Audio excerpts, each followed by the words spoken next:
What's up? What's up? What's up, good people? This your boy Scott Lewis, apartment gamer and more here with John. What's up, John? Hey What's Scott, good to be here. We are in the almost end of the trade deadline. It seems like yeah? everything. It seems like the trade deadline has gone from a trade deadline to the Giannis sweepstakes deadline because it seems Oh, nobody wants to make a single move. move until we figure out where does Giannis want to go. Yep, because they want to keep their options open. They have no choice, man. They have no choice. Right, but Sham said today that things are essentially intensifying. That there are Giannis' future. And all signs from my point of view are that the Bucks, I think, are going to trade him before the deadline. Like, it would probably make more sense to do it in the summer because you get a better bidding war. But just based on the body language, the fans booing Giannis, the team playing with no life on the court, you can just clearly tell that the marriage is over and that it's in the Bucks' best interest to trade Giannis right now while he's healthy and available than continue trying to waste more whatever assets you have left. Like going after Zach Levine, if their biggest move right now is Zach Levine, you're essentially stuck with Zach Levine, and you still have to trade Giannis. So I think all signs are pointing towards a trade with Giannis, and teams who could be interested are, I think, the Knicks are one, Miami, a team that's been interested for a while now, but maybe a team like the Spurs could come out of nowhere. But ultimately, if Giannis does get moved, I feel like he is going to stay in the East because the East is still winnable. But yeah, until the Giannis stuff gets figured out, a lot of teams are in limbo right now. Like there are deals that could get done, deals that could be talked about, but like you said, nobody wants to make that big move until everybody knows where the biggest domino of the deadline Giannis goes. But it was also pointed out by Mike Scotto, a Nets insider, that the Nets are going to be active in this deadline. They have to spend the $50 million in extra cap space that they have. They can't just hold on to it because Sean Marks might want to hold on to it, but he can't. And the Nets could facilitate a lot of different multi-team deals. Heck, we might be involved in the Giannis move when it's all said and done as a third or fourth team. So the Nets are going to be active. It just seems right now that MPJ, they're leaning towards keeping him, which we kind of knew could be a possibility. But if they feel like there's not a deal from a Warriors team or a desperate team like a Bucks team or a contending team like the Pistons, the Nets are likely to hold on to him. But Claxton, he is definitely available right now for the best price. I've heard Pacers, Lakers, Warriors. Actually, I think Claxton's a better fit than MPJ right now, but it seems like Claxton is available for the right price. He was just interviewed by Brian Lewis today, and he confirmed that he's almost been traded by the Brooklyn Nets. So I think Claxton could be the biggest deadline move the Nets do make if they hold on to MPJ right now. So the Nets are going to be active, but again, it depends on if Sean Marks' crazy price gets met. But the Nets will be facilitating maybe one or two, three deals. That's what's looked like right now. Yeah, yeah. It makes sense. I saw on the trade wire that they're looking at Dayron Sharp. This Boston was made an offer for him. Did you see Yeah, that? yeah, I did. And listen, they've been having conversations going back to last summer. There was that picture of Sean Marks and Brad Stevens sitting together. And can we give it to Brad Stevens? This guy should be GM of the year right now. What he did this past summer, getting rid of Drew Holiday and Kristaps Porzingis for basically giving up no first round picks, only seconds, and to now having a competitive team around Jalen Brown. And now they are buyers. It's confirmed that they are buyers looking to get a big center upgrade that could be a starter or a bench guy. And Dayron is the center they've been mostly interested in. The only problem is the Nets want a first round pick if they're taking on Simon's $27 million expiring salary. And I'll be honest with you, I think the Celtics might give in, even if the pick is protected. They might offer a first of some sort because they are right now a deadly playoff team. And if they get Tatum back, the Celtics could be potential legit contenders. So I think the Nets and the Celtics could pull off a day run for Simons in a first. It just depends on if Stevens will give in to give in the first, even if it's a protected first. But I definitely think where there's smoke, there's fire with Dayron. And imagine turning Dayron into $27 million of cap space. Essentially, we could have more than 50 plus $1 million going to the summer in cap space, which is important. And you get another first round pick, whether it's unprotected or protected, it's another first round pick in your arsenal. So if there is a deal to be done there, I definitely think both sides should do it. I like Dayron, but if you turn Dayron into huge cap space and a first round pick of some sort, it's great business and it's maximizing Dayron's value. And plus, Boston right now could be a huge thorn to the Knicks right now. So we're accomplishing a lot of things in a deal like this. So I definitely Yeah. think there's going to be conversations between both sides continue until the deadline. And right now, Dayron is only making $6 million, which is an insane bargain, arguably the best rebounder in the NBA. So again, with a smoke this fire, and I think both sides should consider it if Brad Stevens is willing to give up a first of some sort. So we'll see where that leads. Derek White is hurt, Daniel. It's rest. It's rest. They played a Oh, back to back, I oh, believe, oh, he's against out the Bulls. today's Yeah, game. Oh, okay. yeah. Yeah, And that's right. Yeah. Namas Quetas might be out. He has an illness. That would be a bad for the Celtics because he's their legit center right now. So if he's not playing tonight, the Nets might have an advantage on rebounding. But say we just got our asses kicked by a team who doesn't really know for rebounding. So yeah, who knows Yeah. what's gonna happen with that tonight? Regardless of Dayron's last game, which was a massacre, Yep. he's been posting 7.9 points, 6.2 rebounds in just 18 minutes. That is appealing to a lot of teams, especially he's young. He can run the court. He's effective while he's playing. So I mean, I could see why. I think the key is with Sean is that he can't underbid himself. Don't Right. take, go for, you need number one picks, period, for anything. Just one, even if it's just one, even if it's just one that's protected. You gotta make moves because you need options. Right. So And I ultimately do feel that if MPJ is not going anywhere, your biggest deadline move is trading one of Clax or Dayron. And the good thing is both of them have markets. For Claxton, Lakers, their team has been awful on defense. Claxton's a perfect complement to Luca. The Pacers right now, I want to say that rebuilding is kind of a gap year, but they do need a starting center since they lost one in Miles Turner. I know they have Jay Huff, but Jay Huff is no all-star like center caliber type big. So I think there might be something there. Also, it was confirmed today that the Nets might be interested in Benedict Mathurin, even though the kid does want an extension. So we'll see what that yields. And then what was another team I mentioned that might want Claxton?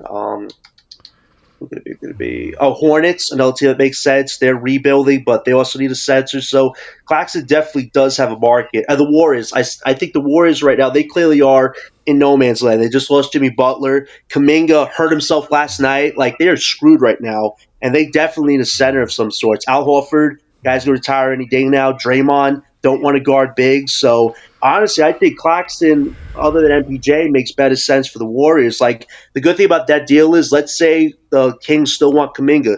You could still send Kaminga to the Kings. We could take on Malik Monk from the Kings. We could take on Moody from the Warriors and get a first from right. either the Warriors or the Kings for Claxton. That makes better sense. We're not getting Buddy Hield. He makes no sense. Malik Monk could be a good vet, and Moody, I think, fits our young core. So if that's a better iteration of a deal to do between all three sides, it makes sense because we do get a first for Claxton, get a young piece in Moody, and Monk is a vet that can help the young guys. I think that makes a lot more sense because at least you're getting real value back for Claxton as opposed to the value of MPJ where the Warriors don't want to give up more than a first. So I think the Warriors could definitely be a team for Claxton by the deadline. But this day run to Boston thing, with his smoke, this fire, and he's only making $6 million, it's almost like you have to add a first to Anthony Simons. I mean, that's $27 million of cap space we're using. So, like, that's a fair price on our part we're paying. So, for Brad Stevens, you've been very slick, a wizard of making deals. But this is a deal where if we're giving you arguably the best rebounding center in the NBA and use our cap space to help you guys lower your luxury bill, adding a first to Simons is a fair price to pay in Yeah, of negotiation. So course. really, the ball is in Brad Stevens' court right now. I think Sean Yeah, in this he had no iteration, Sean might be choice. asking the right amount, but they don't Yeah, want to no, score. he should be asking for a number one for anything right now. I'm telling you, even for Claxton, I would sit on Claxton to the season end because there are no centers out there. If you want a center, you know where to come. You know where to come. If you don't want a center, you just be shit out of luck. We could sit Claxton on the bench and have him come off the bench. If that is if somebody else, his salary is not interfering with our growth. Well, the interesting thing is, after this year, his contract really descends down to like 22, 21 million, and maybe this off season before the draft, where we That's know where we nothing. stand. If we're in top four, I think the Nets might be more leaning towards trading Claxton at that point, especially if you have Wolf, who he still has the second half of the season to keep progressing. You have Dayron, who you could keep. If you trade Claxton, the expectation is you sign Dayron to a cheap extension and see if you get his value up more. But yeah, I think Claxton, he'll still have suitors in the offseason. Pacers, they'll still need Yeah, to get a big. The Hornets, they'll need to make a move to get better. The Lakers, I think they'll still have pieces they want to move around because they'll have cap space. So yeah, there's still going to be teams that are interested in Claxton. I just think right especially now, I just think especially when you don't know where Giannis is going. See, right. that's the key. The key is Giannis. And once we know where he going and where he shows up, then other pieces will move around. Right, and ultimately, like if they hold on to both, I can understand it to a small point, but it would be ideal to at least move Claxton by the deadline because MPJ, I get why you want to keep him. He could be a second or third option, realistically a third option. But with Claxton, it's just like his value's the highest it is right now. Even though he just got his ass whooped, he still had career highs this year in different areas of his game. And I think some playoff teams might get desperate by the deadline. But like you said, We'll the see. Giannis thing Let's has to see be figured out. The if Giannis they. thing definitely has to be figured out soon because Yeah, it yeah, shouldn't be this because frozen right now. what it is this. Sean is taking phone calls. Sean is taking phone calls. It ain't like he's not. He's listening to every offer. Nobody want to move. Nobody wants to move on anything. You just don't get rid of Claxton just because it's the deadline. You move him when it's beneficial to you. It's not beneficial to him. That's the Well, problem. That's the problem. And Dayron, you can move Dayron with his low salary, but you're giving up a number one. Yeah, it's a high number one. If you look at Boston and it's their case, it'll be in the 20s. But still, I want still it. it's a I future want it. pick though. It's I still a want it. future pick for a backup. Like that's where the appeal is, and I think the Celtics are the only team where you could actually bargain for first. Any other team, you're probably getting seconds for Dayron. No disrespect to his game, but other teams would have leverage And, over us. We and actually have it's leverage with Boston in until that you wait to the scenario. end of the season, or they feel that they're capable of Dayron to be that piece that they need in the playoffs. So, there's Right, no reason why, especially as young as he is, a team would not look at Dayron. Come on now. right. And the Celtics are You can't just move pieces and think that you're going to benefit if you desperate. You can't be desperate. Sean cannot act desperate. he He can't be can't. asleep. I agree with you about not He acting can't. He desperate, but he can't can't be act. asleep this deadline. This is an No, important no, deadline. no. But he can't be desperate because if he's desperate, you shortcut yourself. That's just how deals are. If they know you need a number one and you rebuild and they know you need it, they're not going to offer you. Danielle, I understand you might want to keep Darren because he fits the No, backup, but in I the don't want case to of keep. No, nobody. Everybody can be traded. I yeah, don't want to yeah, keep like nobody. But I don't like I said, I'm not taking late twos the and early the thing that makes and a sense with couple of Boston is they players. are actively trying to get a center right now. I know they wanted Zubats, but the Clippers price is way higher than our price. Our price is a first. The Clippers want two firsts for Zubats, which I get why Yeah, Stevens really yeah, jumped the gun on that. yeah. Whereas Of like he could course. get Dayron, who's at a way cheaper rate than Zubats, and it's only at the cost of a future first, which could be available 3 years down the line, which works for us because that could be a trade chip for us. So it's like I don't think Boston should feel any pressure Daniel said to he's give not up the first trading. here He said when he's it's not something trading too Dayron at crazy. all. You're not trading Dayron at all. Listen, Yeah, I especially not like to. Dayron's Yeah, game, I Danielle. don't like the idea of trading him to Boston. Yeah, I don't. I know we've had some bad experience with Boston, but in this case, with Simon's contract, we go from $48 million in cap space to maybe over $60 million in cap space, which give us a lot of flexibility this summer to maybe take on a small bad contract again to get more assets, or make a move for a bigger upgrade piece. Like having extra cap space from Simon's contract is huge in this deal for us. It's not just a throwaway expiring salary; it's that's a legit cap space to make bigger moves down the line for us. And that's what the Nets can do. If we're not a legit roster, the best thing you keep doing is reset your cap space as much as possible so you have more flexibility to work out the kinks with your younger players on this team as they try to get better in their roles. So this would be a good deal for the Brooklyn Nets to do with the Celtics because they get their center, we get a potential pick and future cap space. Like that's literally two wins right there in one. For day runners, they're making $6 million. So there is a lot of appeal to trading him to Boston right now if Boston's willing to play ball with us. But just switching a little bit, the Hayward situation is interesting. We've heard nothing about his return. I think he does get moved before the deadline because he's probably healthy right now. They're just looking at contenders, seeing if contender would give up a second round pick and matching small salary for Hayward at this point, which I'm fine with. We got a second just to take on Hayward Highsmith, and we could trade him to a contender for another second. It's literally getting an asset for an expiring salary. So I expect a move like that to be made. And then Cam Thomas, Scott, his value is really, really, really, really, really, really super bad right now. Whereas like you might have to attach Cam to a Claxton deal or a Haywood deal of some sorts to get an asset because by himself, a I lot of teams think aren't jumping right now for Cam. I think with Cam, that's a loss, man. It's a L. It's a L. You know what a Oh, loss big L. is? Yeah, it's a loss. They lost it. There's nothing they can do with it because he has the right to refuse to move. So he can just wait it out, and then Yeah. go to other teams. Well, if they waive him, which is the worst case scenario, it's literally a failed draft pick. I will say it on Twitter the day it happens if he's waived.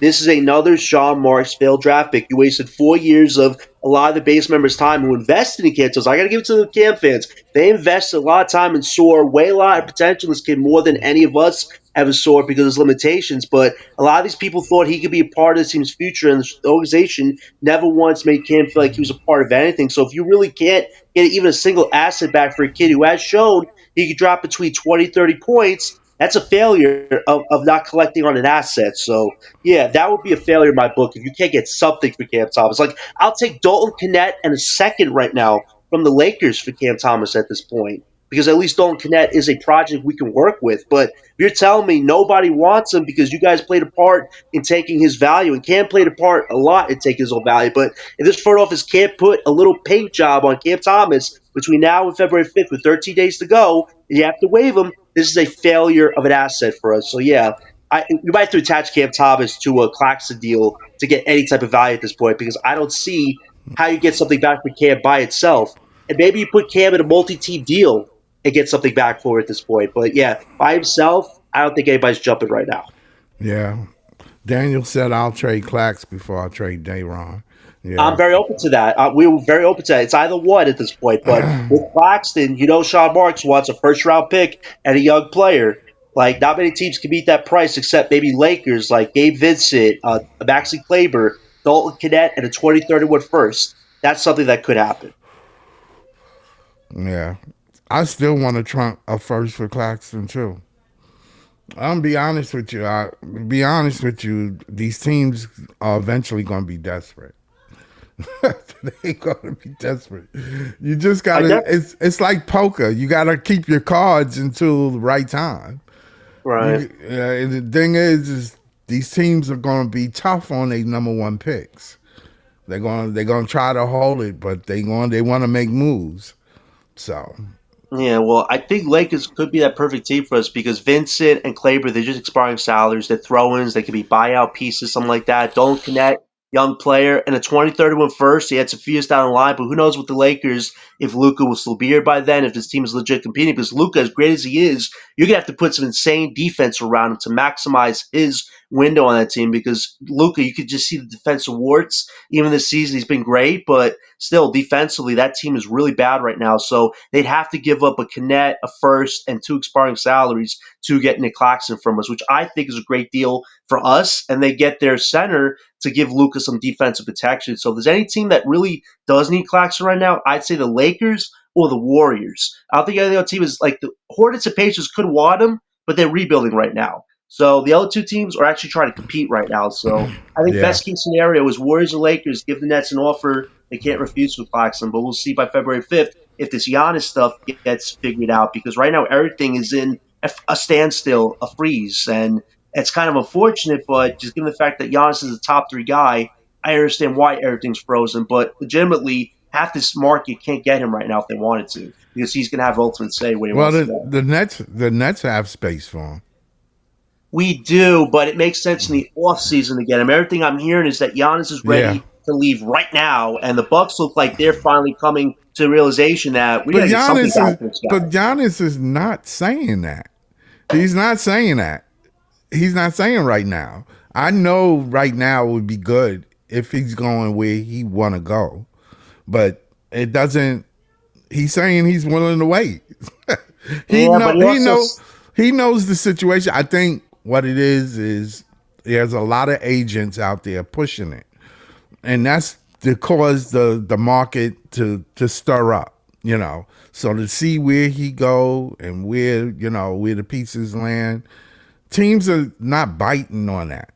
Even though right, it's Giannis, they not biting. They just sitting there, they sitting right. pat. They holding their number one picks, man. They keeping it.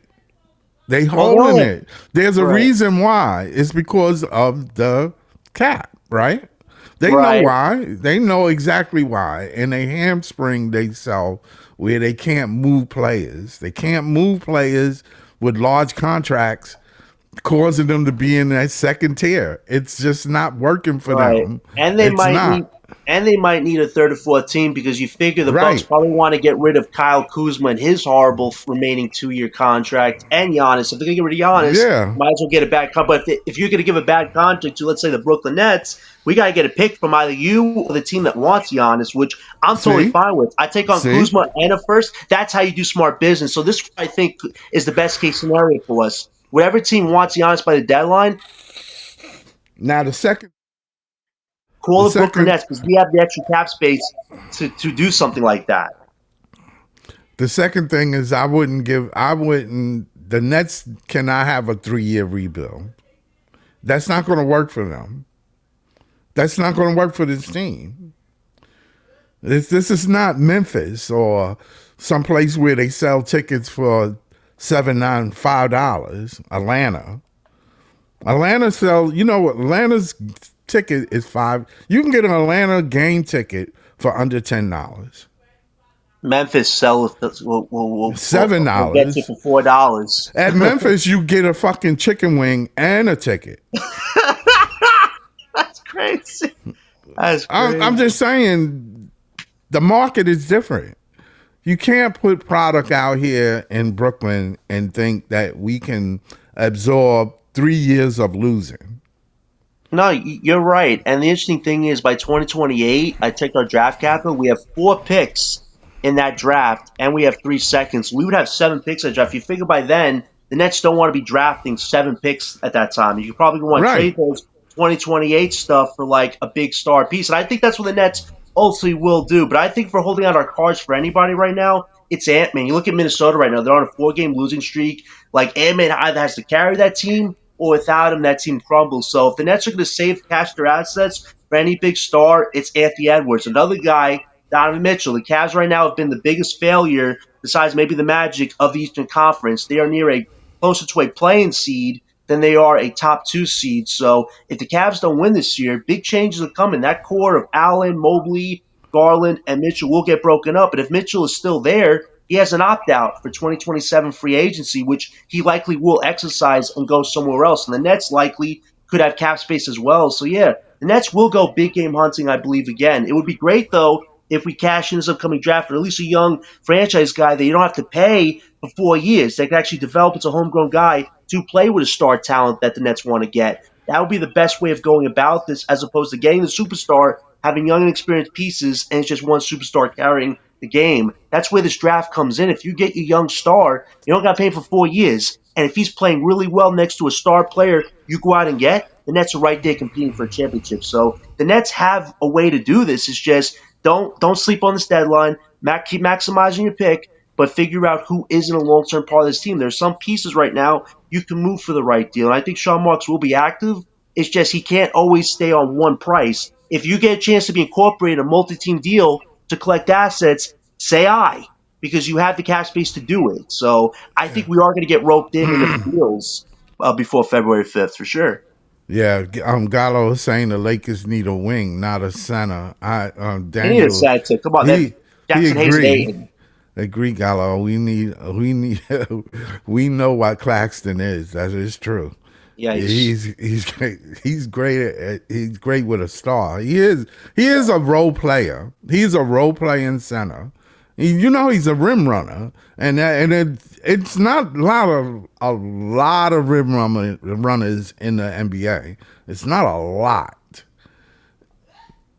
but yeah, we know what Claxton is. Yeah, we know what he is. I think the Nets are in a very decent spot right now. It'd just be interesting to see if the Giannis stuff gets figured out sooner rather than later. If the Knicks completely out of him, I'd expect a deal before February 5th because you have teams like Miami who might take a run at him. They have Terry Rozier's dead contract. They have Hero. They have Keller Ware. I don't think he wins a title with Miami because you have to pay a price for him. But I wouldn't be shocked if a team like Miami goes, hey, we'll take Giannis. We got Bam. Let's see what that can yield because Giannis still gets to stay in the East. But at the same time, if that move is made, there needs to be a domino move with other potential moves made. But really, this Right. deadline isn't too spicy. I mean, you have John Morant, negative value, Zach Levine, negative value, DeMar, negative value, Warriors just lost Butler, Kaminga, negative value. Like, there are a lot of negative value contracts. And if a team like the Nets volunteers to take on a negative contract, you got to pay us in the form of picks. And right now, draft capital in UCBA is like gold. It's like Teflon. Like we Yeah, ain't giving it up unless it's for superstar talent or we're on the yeah, cusp of winning a championship. So that is there are like true. maybe 5 teams right now that can legitimately say I can win a title this year. So the Nets could Yeah. definitely, make out like bandits a little bit here. It's just Sean Marks has to be flexible. Don't just stick to one price. Be willing to be flexible if a team wants to rope you in a potential big deal where a superstar gets moved. You could likely collect some good assets. So I just hope we actually be smart on this deadline and take advantage of it. Don't just sit on the sidelines and let other teams take on potential assets from you. Well, ain't nobody moving, so it Hopefully ain't soon nobody. there'll start being some movement. Hopefully Yeah, soon. I do agree. It just be that one move, and then it's like the floodgates. But Dayron is underrated, though, Gallo. He's underrated, and it's a steal at his contract. Definitely a steal. That's why that Definitely. Boston deal is so interesting. You get huge cap space I and a think pick that out can of it. move. I think That's that can big. move. But I don't like the idea of being in Boston, though. I know, but they right now could be a real thorn for the Knicks. So if I have to work with an enemy to take out a bigger enemy, I mean it's something you might have to do because at the end of Well, the day, they we have their all. picks. I We don't have the like Knicks me. picks. I don't like the Knicks and Boston. I don't either. I don't It's either. But you're gonna even. give me a It's a pick for a it's guy a making six even million. hate. It's a Right. even. It's a even hate. It ain't no bigger. Knicks ain't no. It's not like I hate the Knicks more than I do Boston. That's not. Danielle, That's not happening. not even a first for Day. Listen, I like Dayron, but this guy is still very flawed in many ways. He can't dribble basketball, can't set a screen, and he's like the what? He's at what 250 pounds, still can't set a screen. He still makes fundamental mistakes out there. And his 3-point shot, Scott, I do not need to see Dayron take ill-advised threes. They just don't touch the rim. Maybe once every 20, 50 games. Come on. Dayron is still limited in certain areas. So, like, if you give me a first for Dayron, I'm talking to you. I like Dayron, but I Dayron is don't. not a starting caliber big I could keep long term either. I just don't like the idea of trading him to Boston. That's the key. That's what I'm saying. Right in your division. Why? Why would you do that?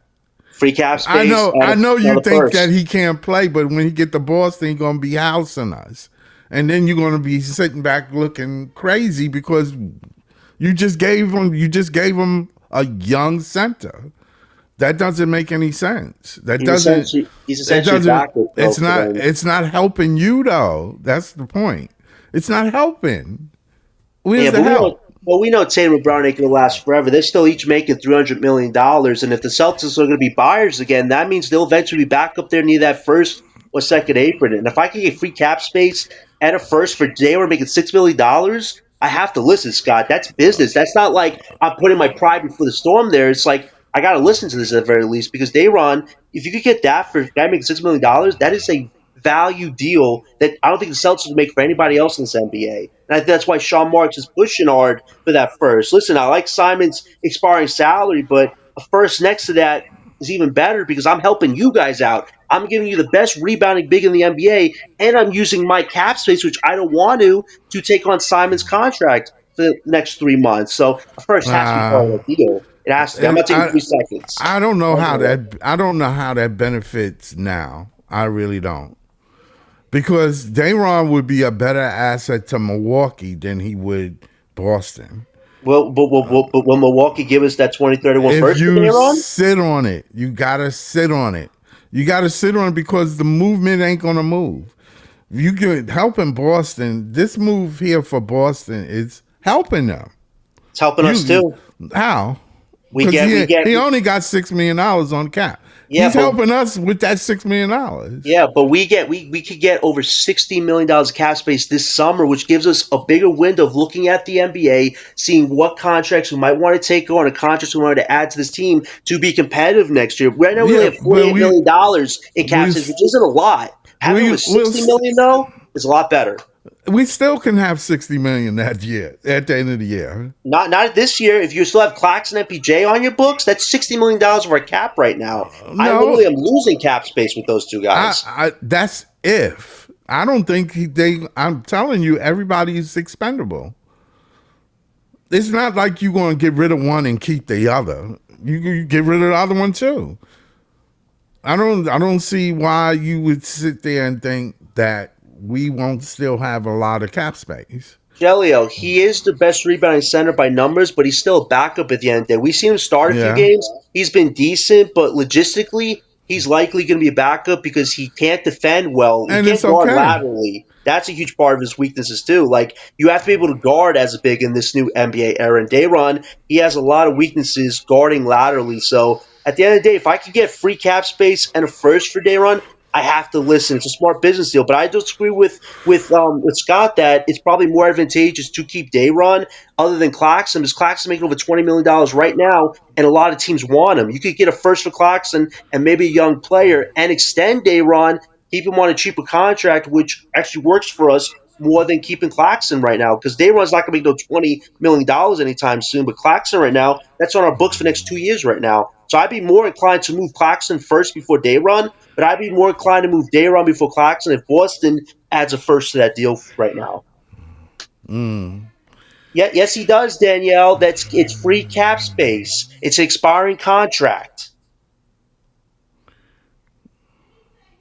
You talking about Simons, his money comes off the books this year. Right now, we're projected at $48 million. Actually, swapping Claxton and Simons' contract, we actually get a bonus $2 million of added cap space if you've done the math. So that actually even works out better for us.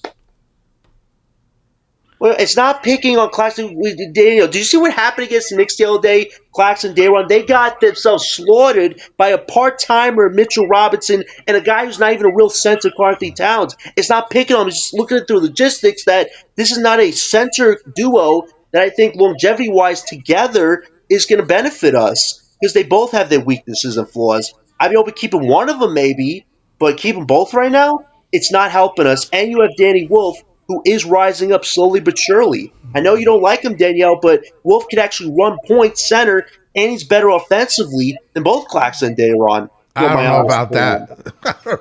I don't know Hey, about he better than Wolf shoots two Claxton. threes. At least Wolf shoots two threes. Claxton finish around the rim. Claxton finish around the rim. With a hook shot, Euro shot, but it doesn't always work. It doesn't always work, I don't Scott. care if he do a Harlem Globetrotter. He does it all the time. Not always. It The doesn't always same hit. hook shot, the same Euro around the rim. He finish. But it doesn't always work, though, against the best bigs. That does Yes, it nothing. do. That does nothing. He If he does did that it. against He Wemby, does it Wemby's blocking every. that. His numbers say it every night. He does it every night. He might not put up 20 points. He's not the focal point of the offense. It'd be But he nice does- to have a but center he- that could give you 18 points a night. That'd be for sure. That's it's only one ball. I keep telling people this, like everybody can every night got to score 20. This is a team sport. Yes, you have one or two players that give you the most points. Danny Wolf, in order to put up 20 points, has to be a superstar. That's what you're saying, that he's going to be a better scorer than any other center in the league, like all other centers that we know are stars. That's what you're comparing them to. Again, we got to give And Danny you Wolf a saying trial run. and you saying that he finished around the rim, he doesn't.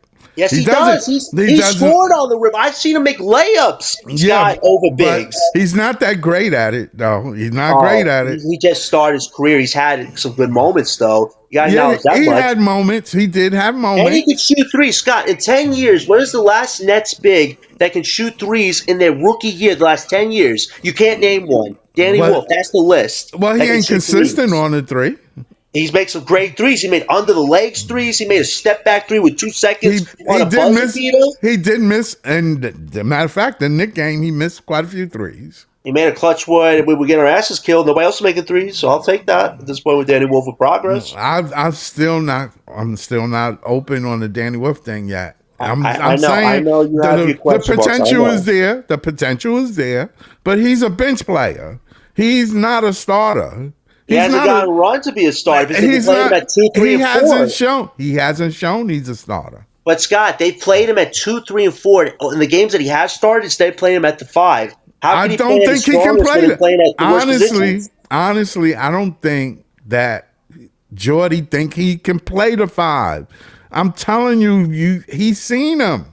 He's seen him play.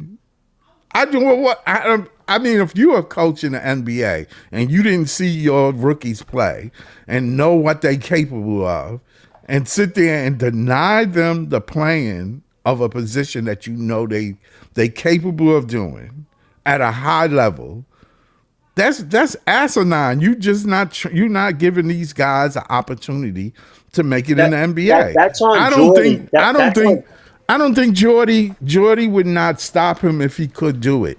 I think Dayron and Claxton eat his ass alive in the fucking paint.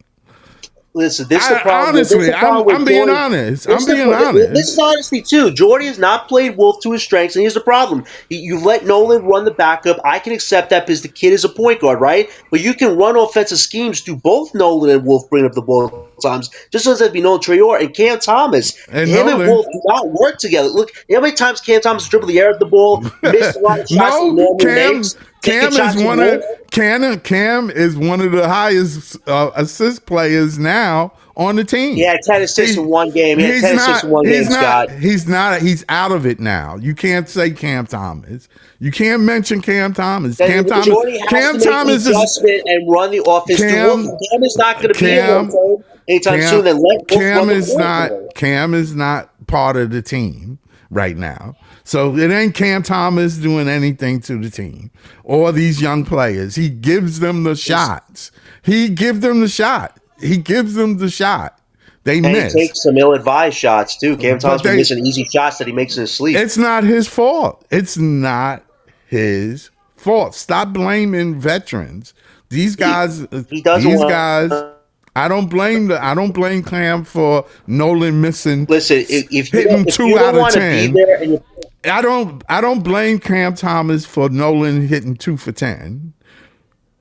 That's what I'm saying. Or Danny Wolf missing around the rim and not playing above the rim. Again, as a center, you at the rim. You're supposed to punish. Listen, you've seen moments from these rookies this year that have been good. I'm just saying. We've seen it. I mean, I understand that. I understand the harsh criticism. I seen it. It's not like I didn't see it. I seen it with my own eyes. I know Gallo and Daniel cannot deny this. I don't know if Danny Wolf plays above the rim. That's the point I'm trying to say. Do he play above the rim? You know, I am not saying that he can't shoot. He can shoot, which is nice. And he can pass. He has vision. He's 7 feet. He can pass. I want him on the team. All I'm saying is that he's not a legit center right now.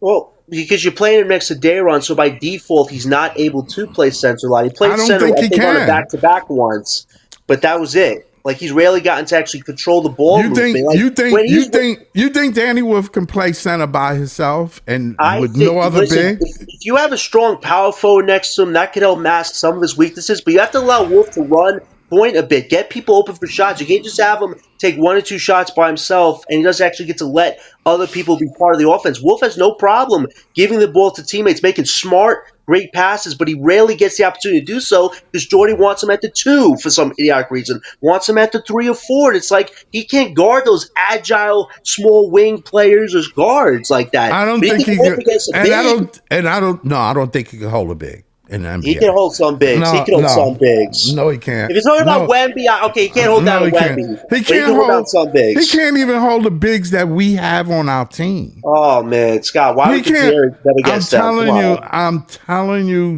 You keep saying that Dayron can't guard. he Wait, don't. Scott, Dayron can't guard well laterally. If he was 1-on-1 with Wolf, Wolf can go up against Dayron. Come on, Dayron's not going to stop him.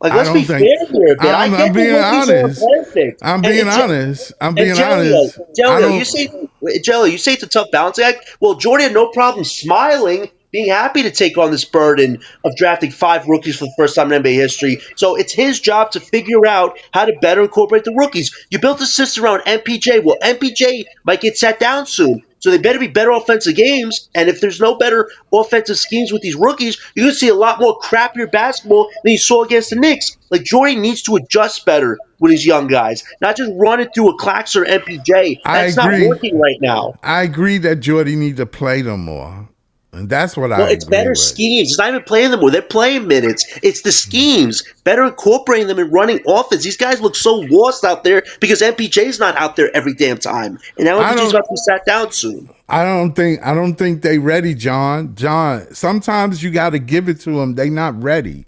They not ready pieces. These guys are not ready pieces. It's their first year, Scott. Of course they're not ready. That's why you just don't put them out there just to be putting them out there. But they're getting experience, though, Scott. It's a learning moment for them. You don't know if it's going to pan out, John. You don't know this. You can't tell me that you know Danny Wolf is going to be a premier center in the league. What I do know is the best chance we have for these rookies to really learn the rest of this year is to keep doing what they're doing, putting in these pressure situation moments. Yeah, the moments are going to suck, but it's going to make it better because they're going to face these teams a lot more going forward. Yeah, the first times they face these teams, they look shell-shocked, but once you face them again and again, I think we'll see better results. They face the Knicks twice. They're going to face the Knicks again, and we're going to see. They're going to face them in Brooklyn, too. So they're going to be familiar. So then if they keep being what they are, I understand that some people say 2-3 years and all that stuff. You ain't got 2-3 years in New York, Brooklyn. You don't. Again, this upcoming draft. Either you got a bag or you don't. I have always stuck by that. Either you have it or you don't.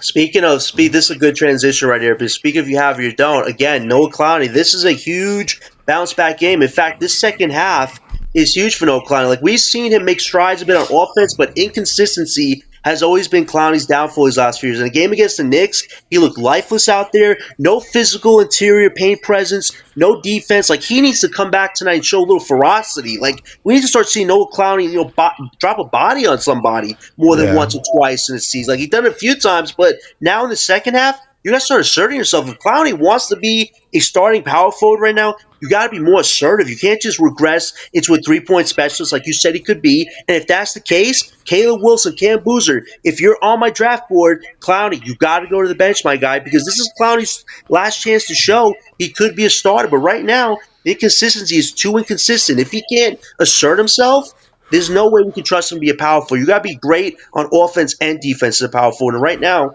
I'm seeing too many consistent. And Scott, this was crazy. I even saw this on Twitter. Noah Clowney right now in the NBA is the eighth worst shooter in the NBA by percentage margins. I posted on Twitter. If you check my Twitter account, I couldn't believe it, man. Like, I knew he wasn't great this year. He had some good moments, but eighth worst shooter in the NBA right now, Noah Clowney. That is not good. That is very disappointing. Well, look, I don't think they worried about Noah. His contract. Eighth worst shooter, I'd be worried. Well, he need to worry about that because if he don't shoot better, then no team ain't going to want him.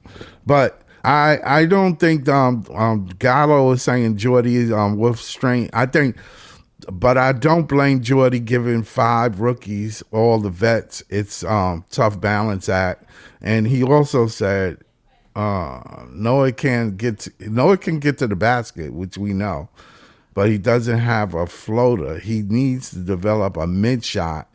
Yeah, he's just not ready. He's just not ready. Danny Wolf is played the 4 in college. That's what Sean he I, talking about you. I will say Yeah, this he about did. Nolan. He played with a big. He played I with will a true big. He I will say played this with a true about big. I will say this about Nolan. The past 6 games, before he had the little clunker recently, he had almost 20 assists. So he was finding his playmaking identity, which is good for him because when he got called up, he was so out of just didn't know what he was doing on the court, no confidence whatsoever on offense or defensive effort. At least since he's been called up, the playmaking's been a lot better. 3-point shot's still a work in progress, but I do agree the mid range game is a huge barrier for Nolan because he has the speed, but you can't finish by the rim against athletic players that have your game figured out. He's going to need He's to develop some type of a step back mid range shot. I agree. That's the next thing for him. He has to develop a midi game of some sort. See now my thing is, and Gilo and Daniel and I anybody else highly that disagree, listen, Danielle. I'm telling you, I'm just saying. Sometimes it's too fast for these guys. Like some of the rookies that come out of college, some are gifted and they ready. They just not in the right spot. And then sometimes you have a hard working player who's average, but they in the right spot. They get a chance to show what they got. You know what I'm saying? So it depends on the team and the coach, and there's a lot of variables that go into a player's development. But some places you have to be faster. Some places like Utah, they're gonna be mid for the next 5 years. It doesn't matter. But then again, your growth will be mid. Your growth don't grow because of the market, because of the team. It just didn't fit. The coach didn't fit or whatever. You know what I'm saying? It affects the growth of players.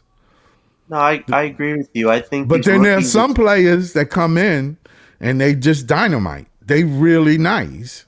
They fit and they develop, and then in 2 years they be killing it. Right. I would say this about a rookie class, though. I admire their mental strength throughout all this. Yegor early on was getting all the digs whatsoever from everybody saying he's not physical enough. He's not. He's only shooting threes, but he showed you a bit here or there of him trying to get better. What he did in the Barclays against the Magic was brilliant. Nolan, like I said, with the playmaking, Wolf when he got called up was showing you what he could do, and then Drake Powell, a guy I said should be starting, who's now officially our starting two guard defensively. He's always had it athletically he's always had. It's just been the offensive consistency of getting shots off, and he showed recently. Yeah. Starting 2 rookies, yeah.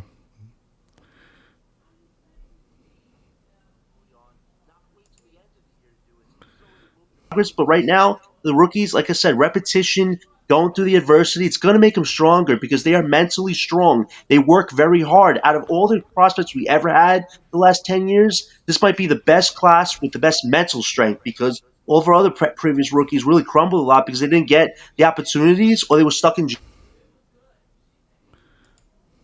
Yeah, I like Clowney tonight. I like Clowney tonight. I would bet on it. Over 17? I don't know, but double digits, that's for sure.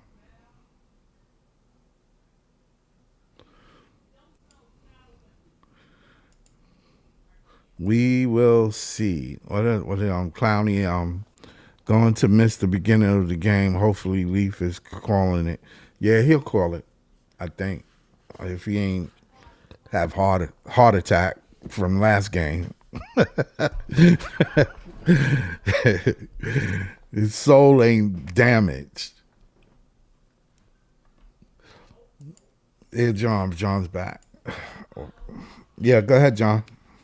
Yeah, I was just saying, like, I got to give it to the rookies. They've shown a lot of mental strength this year, and of course, the adversity, some of these remaining games going to be very tough, but they're fighting through it, working hard to earn Jordy's trust, and I got to give the rookies that. I just think right now, this upcoming draft is super important to get that cornerstone guy, that guy who could be an alpha that these other rookies could really vibe with. That is the next goal for the Nets. I think you have some rotation guys here potentially. Now it's about getting that core centerpiece that can really take this team to a different level. And right now, we're in a decent spot.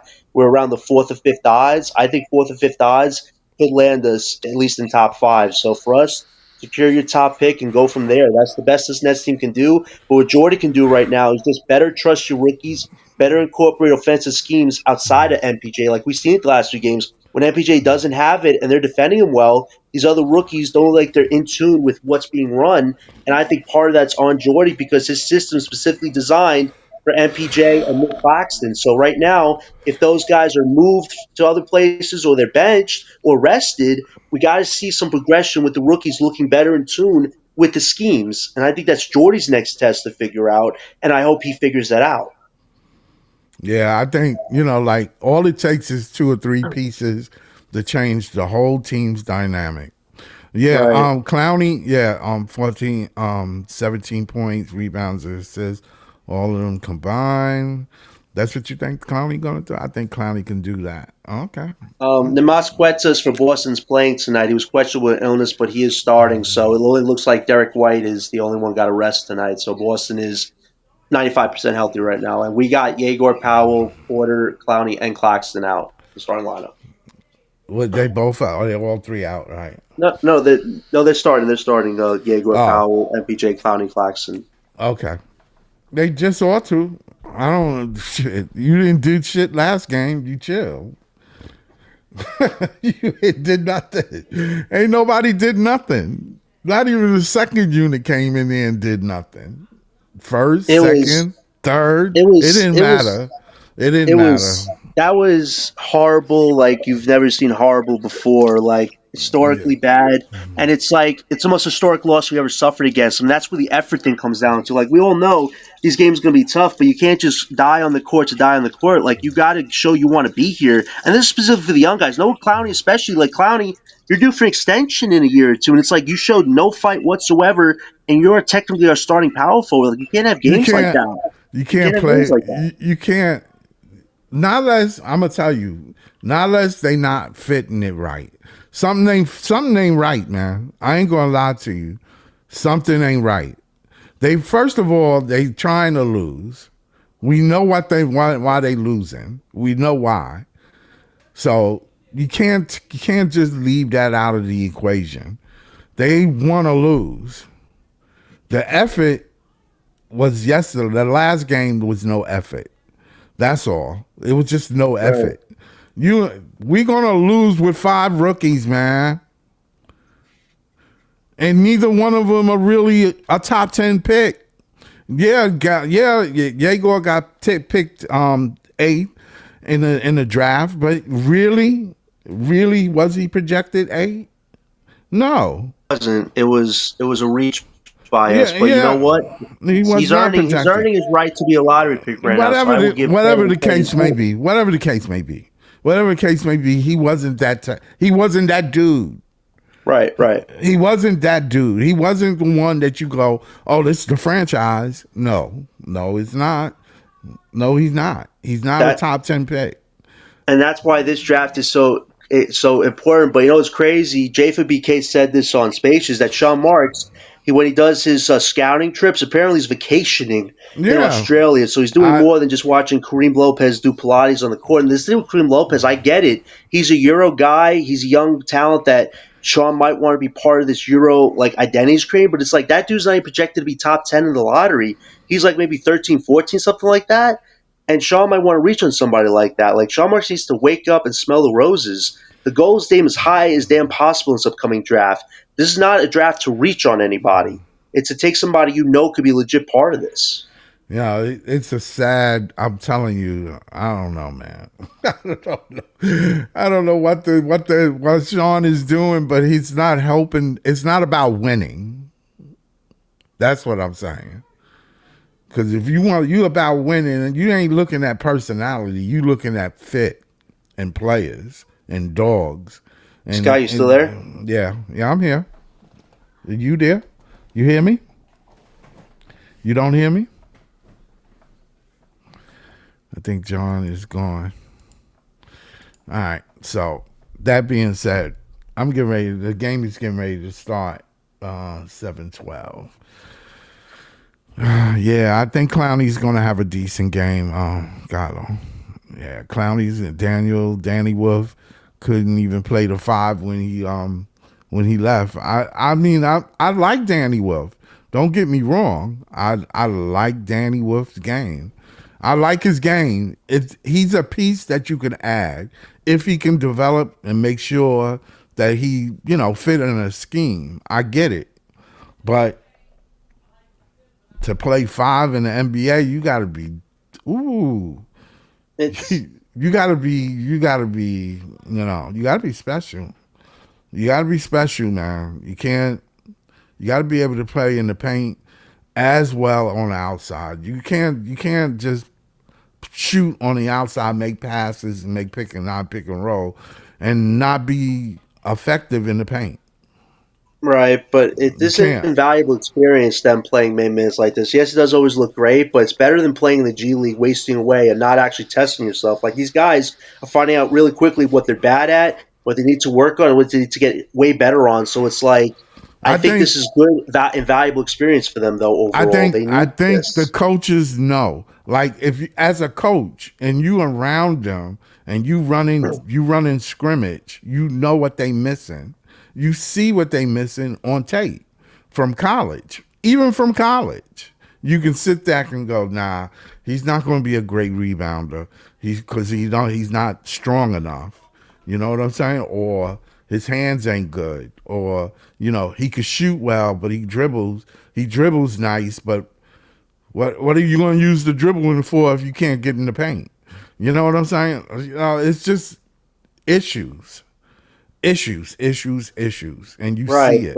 But they're issues that can be worked on, and I think the biggest thing is their conditioning is huge. Like with Yegor, you finally see his body changing. Drake Powell, he was strong coming into this. He's definitely getting even a little bit stronger. Wolf, I think he is getting a bit better shape-wise, because he has shown you better defensive effort lately. So I think, and even Nolan looks like he's in a little better shape than he was when he first came in. Like, he looked like a twig when he came in last summer. Now, I don't want you to feel bad. I don't want the net players to feel bad.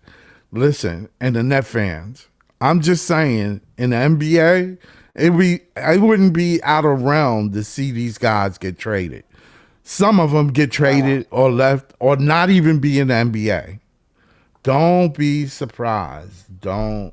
You know what's funny? On Breezy's show, LBL brought up trading Yegor down the line, and that was right before his infamous breakout game against the Magic at the Barclays, where the kid went off like Klay Thompson shooting from 3 and had the Barclays erupting out their seats. And to be honest with you, Scott, that emotion from the crowd and Yegor's happiness and joy and passion for that moment, like, you could just tell that was a start of something that we want to be part of more going forward, our young core. That's what investment feels like when you don't always just go after superstars. It's like you have a young core that evokes such a great reaction from the base. Like, you want more moments like that this year. And that was a huge moment that you hope he could keep building off of, because that's what set him off when people were saying, "Oh, Yegor might be trade eligible." It's like, look what he can do when he's given the real opportunity. He's got the clutch gene. Yegor, out of all rookies, he's got the clutch gene in fourth quarters where he can just shoot up threes with such accuracy, and he likes the moment.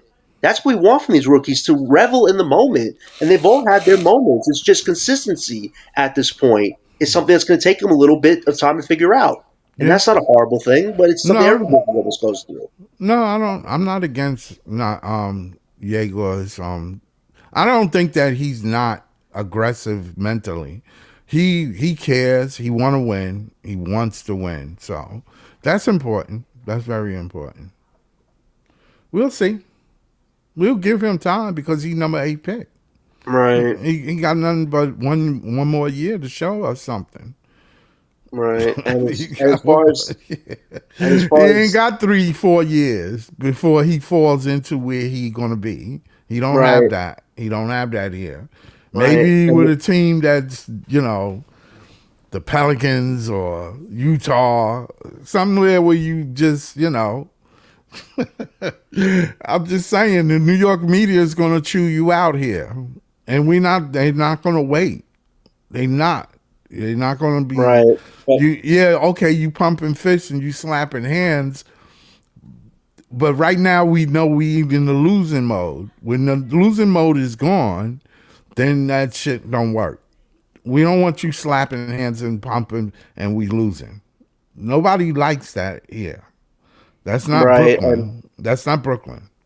right. And if things really work out in the draft for us, I think the Nets are going to have a big summer because they want to be competitive next year as soon as possible. So it's like the draft is going to be key to figuring that out. But I definitely think that this roster is not going to be the same going to next year as far as No, it's trying to not. compete. So this deadline is very important. There has to be smart, tangible moves that progresses forward in protecting the pick, but allows us to collect more assets that we can utilize to go after bigger upgrades. Collecting all these picks is to use them as trade chips mostly, let's say, to get pieces on the market. But Scott, let's remember this. The free agency market right now in this new era of basketball is kind of dead. Everything that happens for major moves usually happens on the trade market. And we have all these picks we're collecting. So it's like you expect to cash them in if there's a big piece out there that can really add to what we're trying to build. So it's like I think if we hit on this upcoming draft, the Nets are going to try to make a big move, at least one big move this summer to lead towards competing again. So we guys got to see how it plays out. But this is a huge summer. Scott, I think this is the most important summer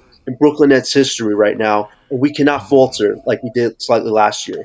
This has Yeah. to be a grand slam, a multi grand slam. It really does. Well, we'll see. We'll see. We'll see.